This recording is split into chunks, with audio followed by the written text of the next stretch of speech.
Hey, Marilyn. I've been looking at these numbers, and there's this wild gap. I mean, the market's pricing a recession at like 38%, right? But then the Treasury Secretary, they're saying it's closer to 20%. It's like, pick a lane, you know? What's going on there? Oh, totally, Marcus. It's wild, right? And honestly, it all kind of hinges on Thursday, 8:30 a.m. Eastern to be exact. One single print, the PPI release, and it's gonna really decide things. It's the day before Powell's chairmanship even officially ends too. So it's a huge moment, a really huge moment. Yeah, but here's what's totally not fitting for me. We've got this debt ceiling deal at 74%, and everyone's super calm, right? Rate hike at 12%, still calm. But recession at 38%, and suddenly everyone's screaming? Capital, it's almost like it's telling you Congress is fine, the Fed is fine, but the whole foundation is just broken. I feel like two of those have to be, well, lying, don't you think? You hit on something super important there. Every analyst, they're gonna treat Thursday as just another inflation print. But that's the wrong lens, Marcus. It's not just inflation. It's really a liability test, honestly. The people forecasting from the podium, they just don't have the same skin in the game, the same exposure as the people staking real money. They never did, So that's why you see that disconnect. So, by 9 a.m. Thursday, you're saying that recession contract is going to move. And that move is going to tell us what the order book, decided about Friday's Fed transition, even before Powell gets to the podium. I mean, that's a pretty strong signal. We got to walk through what that threshold, what that meaning, what that signal really is for our listeners. Absolutely. Let's anchor what's actually on the table, right? We've got these three prediction market contracts. June debt ceiling deal, 74% probability. June Fed rate hike, that's only 12%. And then recession by year-end 2026, 38%. So the first two, they're basically saying, hey, political and monetary status quo, it holds. But the third one, the recession one, it's saying the economy just doesn't. And there's this really interesting gap, The Treasury Department's own outlook puts recession probability at 33%. But the Secretary's public posture, it's 20%. That's an 18-point gap, Marcus, between the people running fiscal policy and the people actually pricing fiscal risk. It's huge. Wow, 18 points. That's not small at all. I mean, what's the first thing we should notice about that gap? Is it a generalized panic or something more specific? Oh, good question. The first thing to notice is that it's totally isolated. If this was generalized panic, the debt ceiling contract would be cracking, right? And the rate hike contract would be totally running up. But they're not. The recession contract, it's the only one out of alignment with the official line. That's not just noise, Marcus. That's capital, looking at a very specific structural problem that the political branch is just choosing not to name. It's a real signal. Okay, so a specific structural problem. What's the fingerprint of that then? I mean, where do we actually see it? I'm thinking inflation numbers, right? Headline PCE inflation through March, 3.5%. A full 1.1 percentage points above where it was, a year prior. And the Treasury's own statement attributes that pickup to energy prices from the Iran conflict and to tariff pass-through. But then core CPI, the trimmed mean version that strips out food and energy, it's at 2.6, down from 2.8 a year earlier. So the disinflation story technically survives at the core level, but the headline, it totally does not. So the official soft landing language is preserved on a number that's been, edited to remove the things people actually buy. That's wild. And this is where the surface analysis it gets so lazy, Marcus. Every news desk, they report core CPI is down, as if that totally closes the inflation story. The load-bearing assumption is that the core measure is the real measure, and the headline is just the noisy one, right? But run that backwards. The headline is what actually hits the household budget. The core is what just looks better on a slide. The decision about which one to lead with, that's a forecast in itself. A forecast that households will eventually catch up to the core number, rather than the core ever having to catch up to them. And capital, it's telling you that forecast is totally mispriced. It's just not what's happening. And the household evidence, it's just sitting right underneath that price, isn't it? Lower income households, they're actively depleting their accumulated savings. Not just failing to add, but actually depleting them. consumer sentiment is registering renewed frustration with the cost of living. China factory inflation just printed a 45-month high. That means wholesale input prices for retail goods are already in motion 2 quarters out. UK consumer confidence is falling sharply, which is, the canary on a global pattern, not just a regional one. It's all connected. Okay, here's an analogy that really, really helps, I think. Imagine a doctor, right? They tell a patient they're fine, but then the same day, an insurance underwriter prices that patient's policy. The doctor, they're reading the chart. The underwriter, they're reading the actuarial table. The doctor's wrong call, it costs them later, maybe in a lawsuit, But the underwriter's wrong call, that costs them tonight in the next quarter's loss ratio. So when the doctor says you're fine and the underwriter prices the premium high, you don't ask who's right. You ask whose feedback loop is faster. Capital is the underwriter. The Treasury Secretary is the doctor. They're not in disagreement. They're just in totally different liability structures. And that's the key, Marcus. Wow, that's a really powerful way to put it. And that's the part the surface proverb just totally misses, isn't it? That 18-point gap? It's not like 2 forecasts of the same question. It's 2 different exposures to the same data. One updates daily, like you said. The other updates electorally. So when you hear no recession in 2026 from the secretary, you're hearing a statement whose author just doesn't pay if it's wrong. But the 0.38 price, that's the statement of people who absolutely do pay if they're wrong. That's like skin in the game right there. Pause on that, because that structural symmetry is like what most analysts totally miss. The household and the institution are running the exact same play. A household with savings can absorb 3 months of an inflation shock without changing its consumption pattern. A Fed with a governor in his seat can absorb a chair transition without changing its rate decision. But once the household runs out of savings, the consumption pattern has to change, right? And once the governor leaves that seat, the rate decision changes with the new majority. So until either of those happens, the system looks the same as it did before, because it's being held together by the very behavior the system was supposed to make unnecessary. It's like a temporary patch, isn't it? Exactly, a temporary patch. And this is the second-order effect nobody is really pricing. When Patrick Harker from the Philadelphia Fed said this week that credibility is the real coin of the realm for the Fed, he was naming the same thing. Credibility used to be a byproduct of structural independence. Now it has to be manufactured by occupancy. That's not a stable equilibrium at all. That's a system substituting one form of capital for another. A substitute always costs more to maintain. Always. And if you project that forward, Marcus, 5 years out, 10 years out, if the political branch keeps running this optimization function, keeping headline consumption up, accepting private balance sheet damage, 2 things have to happen.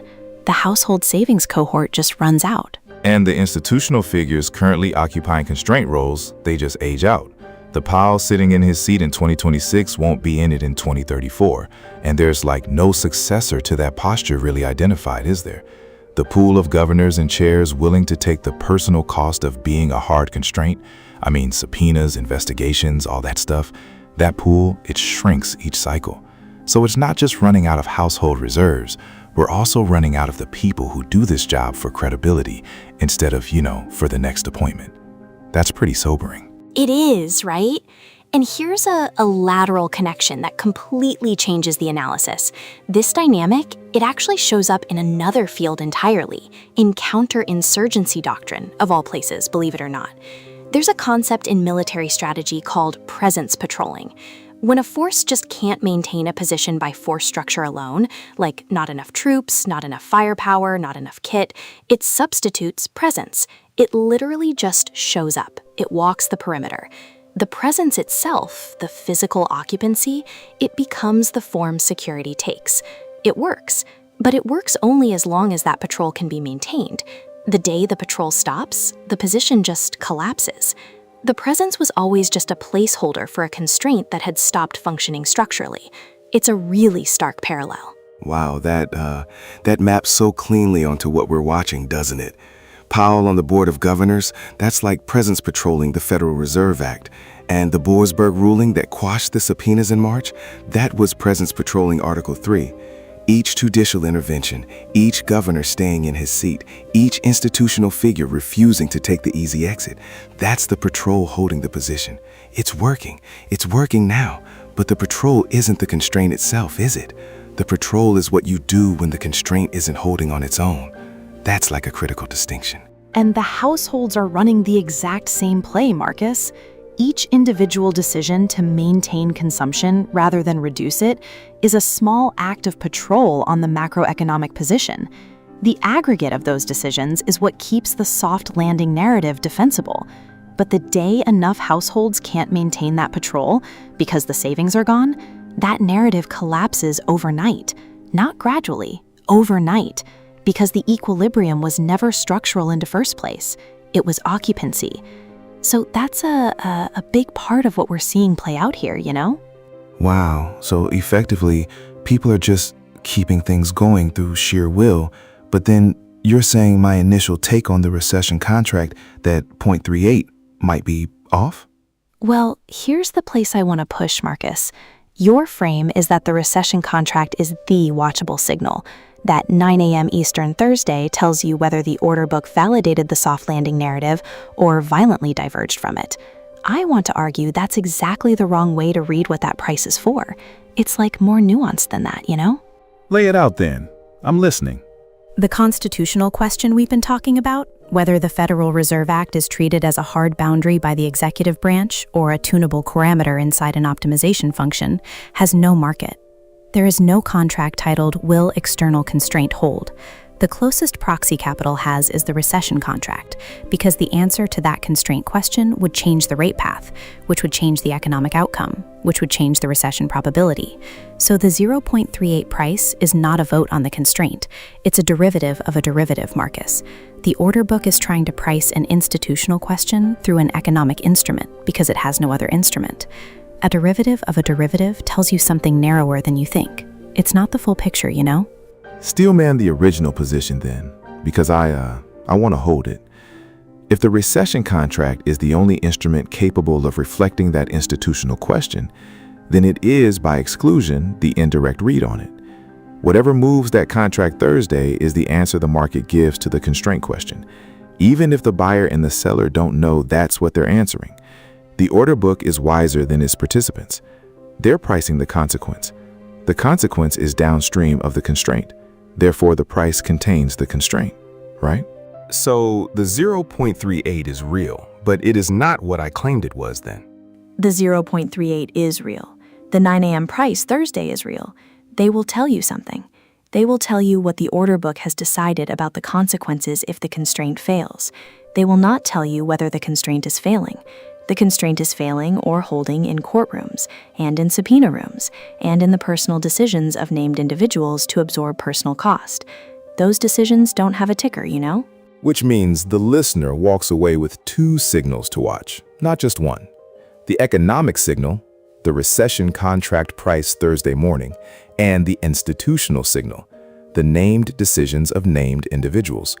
Whether Tillis votes yes or no on Warsh, whether Powell stays or leaves the building in January 2028, whether the next subpoena gets quashed or honored. These are all huge. And the gap between those two signals, between what markets can price and what they cannot, that gap is where the actual phase transition lives. The price tells you about cost. The personal decisions tell you about the constraint. Mistaking one for the other is the analytical error the entire surface coverage of this week is going to make. So here's what you walk away with, truly. Thursday morning, 8:30 a.m. Eastern, the producer price index prints. The threshold to watch is 0.4 of a point above consensus. Under that line, the recession contract reprices toward 0.32. The narrative absorbs the shock. Over that line, the contract reprices toward 0.45. The narrative cracks. By 9 a.m., you'll know which way it broke. That's the economic signal, and it is real, and it is watchable, and it will tell you what the order book has decided about the next 6 months.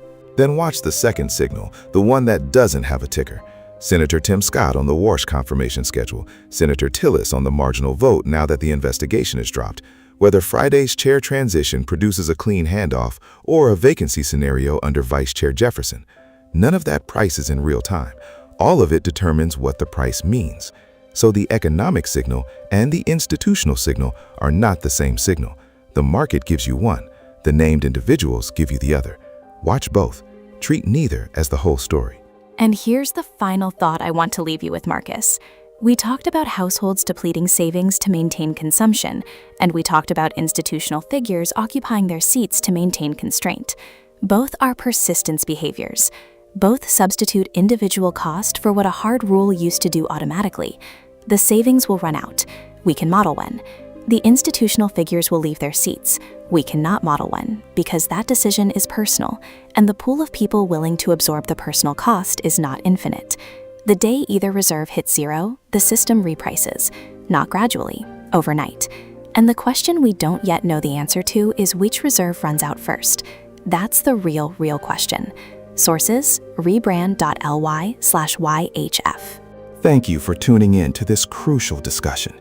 If you found our insights valuable, please take a moment to like this video, leave a comment with your thoughts, share it with your network, and subscribe to our channel to help us grow and bring you more in-depth analysis like this.